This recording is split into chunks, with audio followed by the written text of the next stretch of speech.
சிதைந்த இஸ்ரேலிய ராணுவ தளபதி, துடிதுடிக்கும் நெத்தன்யாவுடைய அரசியல் வாழ்க்கையை அப்புறப்படுத்திய இஸ்ரேலியர்கள், பற்றி எறியக்கூடிய லெபனானில் இஸ்ரேலிய வீரர்கள் நடமாடாத நிலை ஏற்படுத்திய ஹிஸ்புல்லா, முடங்கிய பேச்சுவார்த்தை, ஈரானுக்கு பயணப்படும் நக்வி, அழிவுகரமான அடி கொடுக்க தயாராகும் ஈரான், போரில் தோற்றுவிட்டோம் என்று ஒத்துக்கொண்ட இஸ்ரேலிய தலைவர், கத்தார் ட்ரம்பிற்கு விமானத்தை பரிசாக வழங்கியிருக்கிறது, பாலிய வன்முறையில் இஸ்ரேல் கருப்பு பட்டியலில் சேர்த்த ஐநா, காசாவில் அதிகாலை தாக்குதலில் குழந்தைகள் இறப்பு, ரஜபனுடைய தாயார் விசாம் ஹமதாவினுடைய கண்ணீர் கதைகள் உட்பட இன்டர்நேஷனல் அளவுல இன்னைக்கு நடந்திருக்கக்கூடிய பல முக்கியமான செய்திகளும் வைரல் வீடியோக்களுடைய விளக்கங்களையும் தான் இந்த பதிவுல இன்ஷால்லா நம்ம பார்க்க இருக்கிறோம். அதுக்கு முன்னாடி நம்ம பேட்டை டிவி யாரெல்லாம் சப்ஸ்கிரைப் பண்ணாமல் இருக்கீங்களோ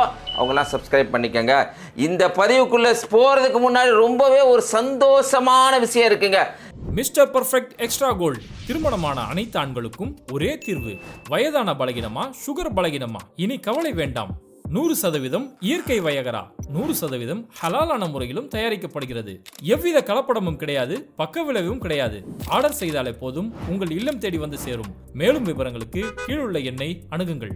இந்த பதிவுடைய இறுதியில நம்ம அதுக்கான தகவலை சொல்றோம். நீ எல்லாருமே சந்தோஷப்படுவீங்க. எந்த அளவுக்குனா ஸ்வீட் எடுத்தே கொண்டாடுவீங்க அப்படின்னே சொல்லப்படக்கூடிய அளவுக்கு ஒரு சம்பவம் நடந்திருக்கு. அந்த சம்பவத்தை நம்ம இறுதியில் சொல்கிறோம்.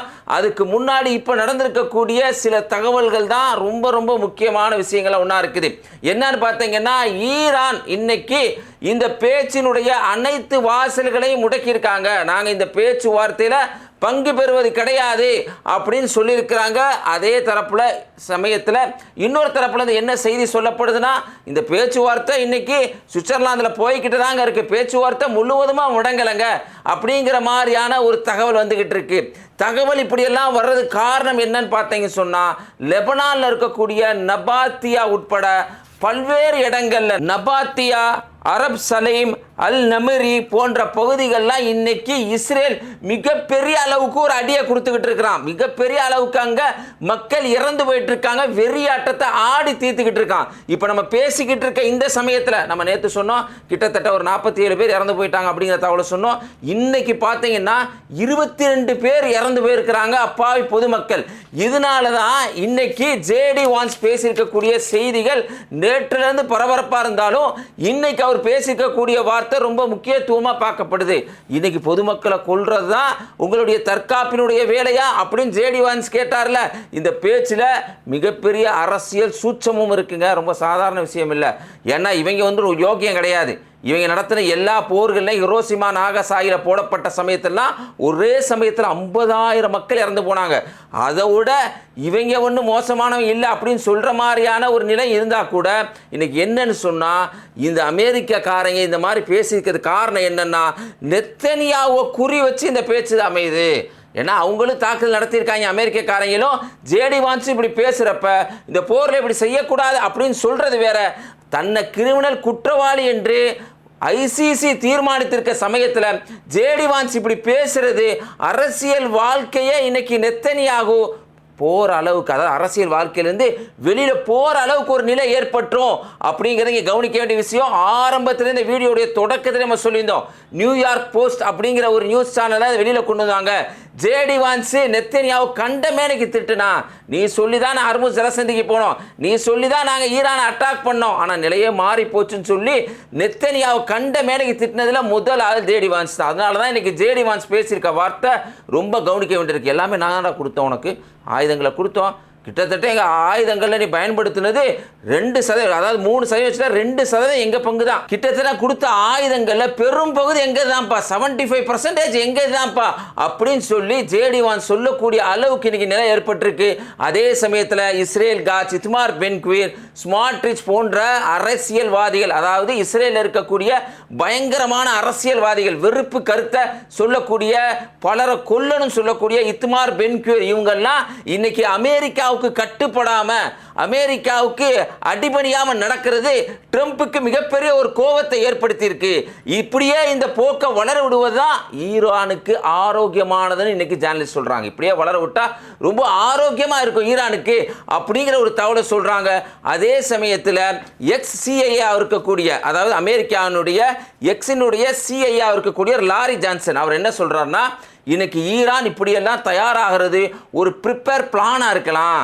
ஒரு 60 நாள் கழிச்சு தான் ஒப்பந்தத்தினுடைய கடைசி அம்சம் முடிக்கப்படும்னா இந்த 60 நாளுக்குள்ள ஈரான் கரெக்டாக பிளான் பண்ணி ஒரு அழிவுகரமான தாக்குதலுக்கு கூட ஈரான் தயாராக இருக்கலாம். இன்னைக்கு ட்ரம்ப் தெரியாம இந்த போர்ல போய் நெத்தனுடைய பேச்சை கேட்டு மாட்டிக்கிட்டாரு. இப்படிப்பட்ட பாதிப்பு இன்னைக்கு நம்மளை நோக்கி வந்திருக்கு அப்படிங்கிற ஒரு விமர்சனம் வருது. அதே சமயத்தில் ட்ரம்ப்புக்கு எதிராக இந்த போரில் அவர் மாட்டிக்கிட்டு ஒப்பந்தத்தில் தோத்து போனனால பல விமர்சனமான கருத்துக்கள்லாம் வந்திருக்க சமயத்தில் ட்ரம்ப் என்ன சொல்கிறான்னு சொன்னால், ஈரான் 47 ஆண்டுகளாக அநியாயம் செஞ்சுக்கிட்டு இருந்தாங்க. அடப்பாவிகளா, நீங்கள் செஞ்ச அநியாயத்தை விடாடா, எவ்வளோ பேர்த்துல வியட்நாம் போர், ஆப்கானிஸ்தான் போர், கல்ஃப் போர் எவ்வளோ பேரை கொண்டு வச்சாங்க. இவங்க 47 ஆண்டுகாலமாக ஈரான் தப்பு செஞ்சாங்களாம். அதனால அந்த 47 ஆண்டு கால அந்த அவங்களுடைய செயல்களை தடுக்கிற மாதிரி நான் ஒப்பந்தத்தை போட்டு அவங்களுடைய ஜெயிச்சிட்டேன்னு சொல்லிக்கிறாங்க. பொதுவாக 2 தரப்புலையும் சொல்லிக்கிறதுங்க. என்னன்னா, ஈரானா இருந்தாலும் அவங்களும் சொல்லிக்கிறாங்க, நான் தான் இதில் ஜெயிச்சிட்டேன், நான் முழுவதுமாக ஜெயிச்சிட்டேன் அப்படின்னு சொல்லுவாங்க. அதே மாதிரி அமெரிக்காரர் நான் தான் முழுவதுமாக ஜெயிச்சிட்டேன் அப்படின்னு 2 பேர் இன்னைக்கு பேசிக்கிட்டு இருக்காங்க. இந்த செய்தி முக்கியமான செய்திகளை ஒன்றா இருக்கு.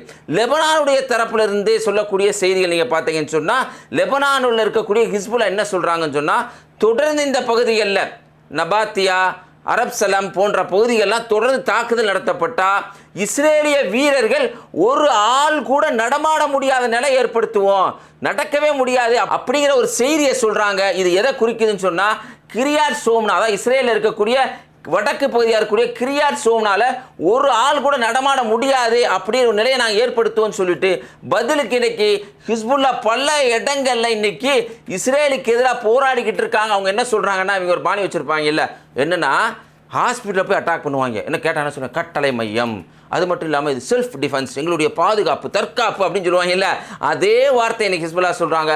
எங்களுடைய தற்காப்புக்காக நாங்களும் இது மாதிரி செய்வோம் அப்படின்னு சொல்கிறாரு. இந்த சமயத்தில் தாங்க நீங்கள் பார்க்கணும், இஸ்ரேலுடைய பாராளுமன்றத்தில் இப்போ இவர் பிரதமராக வருவாருன்னு பெரும்பாலான கருத்து கணிப்பெல்லாம் சொல்கிறது யாயிர் லாபிட், இல்லாட்டி பென்னட். 2 பேர். பென்னட்டுங்கிறவர் வலதுசாரி சிந்தனை, நெத்தனியாவோட பெரிய மெண்டல். அந்த மெண்டலு யாயிர் லாபிட்டு இந்த அளவுக்கு மெண்டல் கிடையாது, கொஞ்சம் அரை மெண்டல், இதோட கொஞ்சம் குறைஞ்ச மெண்டல் தான் அந்த மெண்டல். இந்த 2 மெண்டல் ஒன்று சேர்ந்தனால நெத்தனியாவுக்கு ஆட்சிக்கே இன்னைக்கு வாய்ப்பு இல்லை அப்படிங்கிற ஒரு செய்தி வந்துகிட்டு கிட்டத்தட்ட எந்த அளவுக்குன்னா, நெத்தனியாகு போட்டி போடாமல் போகிறது 2வது. ஆனால் என்ன சொல்கிறாங்கன்னா, அவர் அரசியல் களத்திலே நிற்கக்கூடாது, அதுக்கு தகுதியான ஆளே நெத்தனியாவு கிடையாது அப்படின்னு இந்த மக்களை, இஸ்ரேலிய மக்களில் இந்த கேர்டியன் நியூஸ் தரக்கூடிய தகவல் என்னன்னா, இஸ்ரேலிய மக்களில் 85% காசாவில் நடக்கிற போராக இருந்தாலும் சரி, லெபனானில் நடக்கிறதா இருந்தாலும் சரி, சிரியாவில் நடக்கிறதா இருந்தாலும் சரி, அதெல்லாம் சரிதான் அப்படின்னு சொல்கிற மக்கள் கூட நெத்தனியாவுக்கு எதிராக திரும்பி இதில் நீ தோத்துட்டப்பா அப்படின்னு சொல்லியிருக்காங்கன்னா 59% இவர் நிற்கவே கூடாது, இவர் தோற்கடிப்புன்னு சொல்கிறது வேற, இவர் நிற்கவே கூடாது அப்படின்னு சொல்கிறாங்க. அதே மாதிரி பார்த்தீங்கன்னு சொன்னால், யாயிர் லாபிட் என்ன சொல்கிறாருன்னு சொன்னால், இந்த போரில் உண்மையில் நாம தோத்துட்டோங்க, ஈரான்கிட்ட போய் தோத்துட்டோம், ஈரான்கிட்ட தேவையில்லாமல் இது வம்புக்கு இழுத்தாரு, இவர் கையாண்ட முறை செய்யலை, இவர் எப்படி செய்யணுங்கிற ஒரு வழிமுறை தெரியாமல் செஞ்சுட்டாரு, போரில் நம்ம மிகப்பெரிய தோல்வி அடைஞ்சிட்டோம் அப்படின்னு சொல்லி அவருடைய அரசியல் தலைவரை இன்னைக்கு ஒப்புதல் வாக்குமூலம் கொடுத்திருக்கிறாரு. இஸ்ரேலிய ராணுவ தளபதி இன்னைக்கு செதஞ்சு போயிட்டான் அப்படிங்கிற மாதிரி ஒரு சந்தோஷமான செய்திங்க, ரொம்பவே சந்தோஷமான செய்தி. உண்மையில் நாங்களாம் ஸ்வீட் எடுத்து கொண்டாடிட்டோம், சந்தோஷப்பட்டுட்டோம், இறைவனை புகழ்ந்துட்டோம் அப்படின்னே சொல்லலாம். என்ன பாய் இப்படிலாம் பேசலாமா, இப்படிலாம் சொல்லாமா அப்படின்னு யாராவது நினைச்சிங்கன்னா இந்த செய்தியை முழுவதுமாக கேட்டுட்டு அப்புறம் உங்கள் தகவலை சொல்லுங்கள். நீங்கள் அதாவது இன்னைக்கு இறந்து போயிருக்கனுடைய பேர் பார்த்தீங்கன்னு சொன்னால் சிம்ஹேன், பெண் சிம்ஹேன் சொல்லி இவனுடைய பேர். இவன் யாருன்னு சொன்னால் 401வது பிரிகேடனுடைய 52வது பிரிவினுடைய கவசப்படையில் இருந்தவன். இவன் மிகப்பெரிய இந்த கட்டமைப்பை, இந்த கவசப்படையை கட்டமைச்சு அதில் இராணுவ தளபதியாக இருந்தவன் தான் இந்த சிம்ஹேன்கிறவன். இவனை இன்னைக்கு ஹிஸ்புல்லாக்கள் பார்த்தீங்கன்னா லெபனானில் வச்சு அவங்க அனுப்பிச்ச ட்ரோன்லேயோ இல்லை வேறு எதுலேயோ ஒரு தாக்குதலில் இன்றைக்கி அவன் செதஞ்சு போயிட்டான் அப்படிங்கிற ஒரு தகவல் வந்திருக்கு. உலகமே கொண்டாடி தீர்க்குறாங்க. நம்மளுமே சந்தோஷப்பட்டோம், உண்மையிலே சந்தோஷப்பட்டோம், உண்மையிலே ஒரு மிகப்பெரிய மகிழ்ச்சி. காரணம் என்னென்னா, காசா மக்களுடைய கண்ணீர் கதை தான் இவனுக்கும் ஒரு குழந்தை 6 வயசு குழந்தை ஹிந்த் ரஜப், யாருக்கும் தெரியாமல் இருந்திருக்காது. அவங்கள கொண்ட இந்த விஷயத்தை, அந்த குழந்தைய கொண்ட விஷயத்தில் மிகப்பெரிய ஒரு தொடர்பு இருக்குங்க.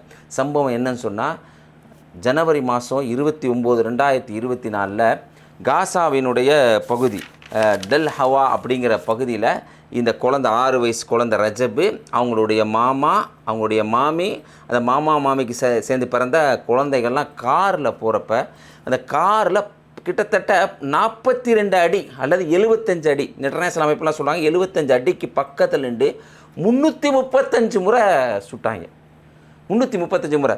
இது இஸ்ரேல்கிட்ட கேள்வி கேட்டவுடனே, இல்லை அதை பற்றி எங்களுக்கு ஒன்றும் இப்போதைக்கு தெரியாது, அப்படிலாம் ஒன்றும் நடக்கலையே அப்படின்னு சொல்ல, இதை இன்வெஸ்டிகேஷன் பண்ணி இதை என்ன பண்ணாங்கன்னா, சேட்டலைட்டுடைய ஃபோட்டோக்கெல்லாம் கொடுத்து, இல்லை நீ பக்கத்தில் இருந்தால் நீ தான் அடிச்சிருக்கன்னு சொல்லி பெரிய அமைப்புகள்லாம் சொன்னாங்க. அதில் இதை கண்டுபிடிச்சி சொன்னதில் மிகப்பெரிய அமைப்பு ஃபால்ட் லைன்ஸ் அப்படிங்கிற ஒரு அமைப்பு தான் கண்டுபிடிச்சி சொன்னாங்க. சம்பவம் என்னன்னு சொன்னால், முதல்ல அந்த காருக்குள்ளே எல்லோரும் போகிறப்ப 15 வயசு குழந்தை முதல்ல PRCS, அதாவது செஞ்சிலுவை சங்கத்துக்கு, அங்கே இருக்கக்கூடிய காசாவுடைய செஞ்சிலுவை சங்கத்துக்கு அந்த குழந்தை ஃபோன் பண்ணி எங்களை சுட்றாங்கன்னு பேசிக்கிட்டே இருக்கு.